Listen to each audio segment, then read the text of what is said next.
যারা মুখোশধারী, যারা মুখোশের আড়ালে নিজের মুখ লুকিয়ে থাকে। আর আজকাল মুখোশধারী মানুষ চেনা অনেক কঠিন। তাই তো তোমাকে বলি যে একটু কম প্রকাশ করো। নিজের ভবিষ্যৎ পরিকল্পনা, নিজের জীবনের সমস্যা, নিজের পারিবারিক সমস্যা সকলকে বলতে যেও না। কে জানে, যাকে তুমি বলছো সেই হয়তোবা চাই না যে তোমার সমস্যাগুলো সমাধান পাক।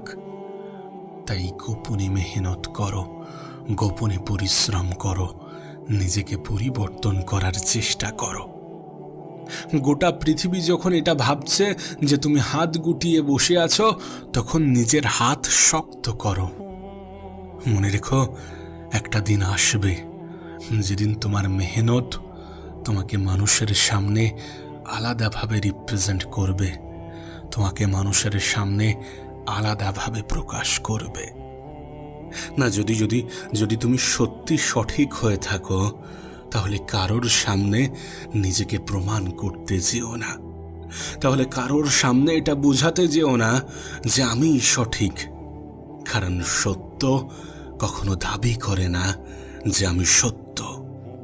একটা কথা মাথায় রেখো, এই জেনারেশনটা অন্যরকম, এই যুগটা অন্যরকম। আজকের দিনে লোকজন অন্যের বিপদকে পাপের ফল আর নিজের বিপদকে উপরওয়ালার পরীক্ষা ভাবে।